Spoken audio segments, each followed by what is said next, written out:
ఎందరో మహానుభావులు అందరికీ వందనములు.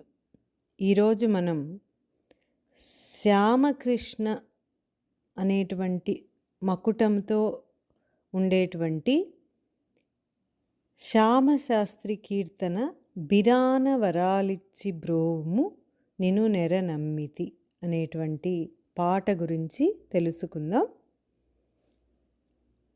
పల్లవి బిరాన వరాలిచ్చి బ్రోవుము నిను నెర నమ్మితి. బిరాన అంటే తొందరగా, వరాలిచ్చి కోరిన కోరికలను ఇచ్చి, బ్రోవుము ప్రోవుము అనేది ప్రకృతి అవుతుంది. అది వాడుకలో వికృతి రూపంలో బ్రోవుము అవుతుంది. అంటే రక్షింపుము, కాపాడుము. నిన్ను నెర అంటే గొప్పగా, పూర్తిగా, నమ్మితి నమ్ముకొన్నాను, విశ్వసించినాను. మొత్తం పల్లవి యొక్క అర్థాన్ని తీసుకున్నట్టయితే, తొందరగా కోరిన కోరికలు ఇచ్చి కాపాడుము, ఎందుకంటే నిన్ను పూర్తిగా నమ్ముకున్నాను, నిన్నే నమ్ముకున్నాను అనే అర్థంలో మనం తీసుకోవచ్చు. అనుపల్లవి పురారి మనోహారిణి శ్రీకామాక్షి. పురారి అంటే పురములకు శత్రువైన శివుని అర్ధాంగి.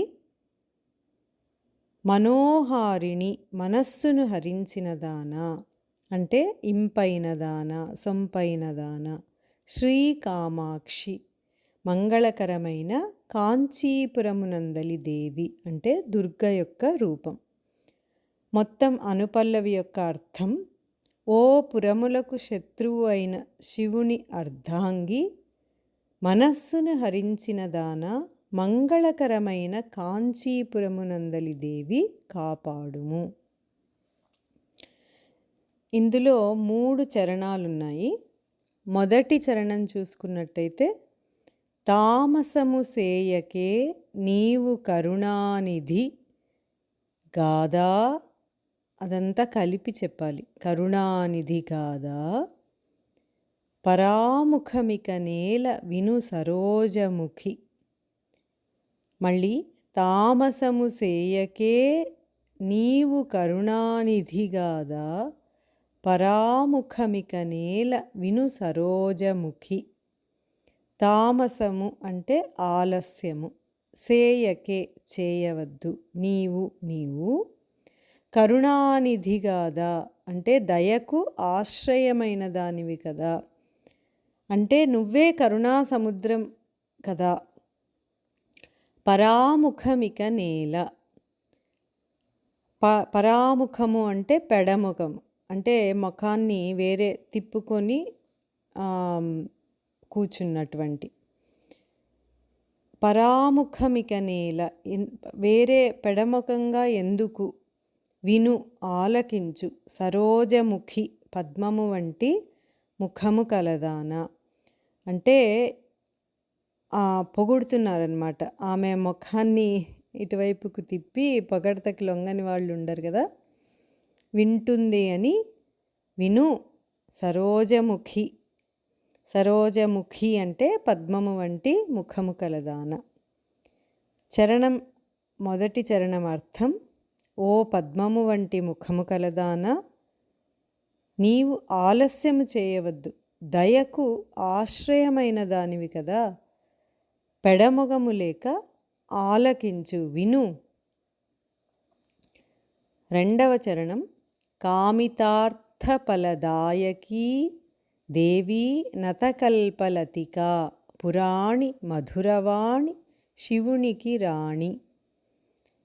కామితార్థ ఫలదాయకి అంటే కోరిన కోరికలను తీర్చేదానా, దేవి అంటే దేవి, దేవతా స్వరూపం. నత కల్పలతిక, కల్పలతిక అంటే కల్పవృక్షము. నత అంటే వంగినటువంటిది. ఒక వృక్షము ఎందుకు వంగుతుంది, దాని యొక్క ఫల భారము వలన. అందువల్ల వంగినటువంటి కల్పవృక్షమా. పురాణి సనాతని, మధురవాణి తీయని పలుకులు కలదానా, శివునికి రాణి శివునికి భార్య అయిన దాన. మొత్తంగా చరణం రెండవ చరణం అర్థం: ఓ కోరిన కోరికలను తీర్చుదానా, దేవి సనాతని తీయని పలుకులు కలదానా, శివునికి భార్య అయిన దాన, సమృద్ధి కలిగిన కల్పవృక్షమా కాపాడుము అనేటువంటి అర్థంలో. చరణం మూడవది లాస్ట్ చరణము: శ్యామకృష్ణ సోదరి గౌరీ పరమేశ్వరి గిరిజా అనాథ రక్షణంబు సలుపగరావే. శ్యామకృష్ణ సోదరి, శ్యామకృష్ణ అనేది శ్యామశాస్త్రుల వారి యొక్క ముద్ర.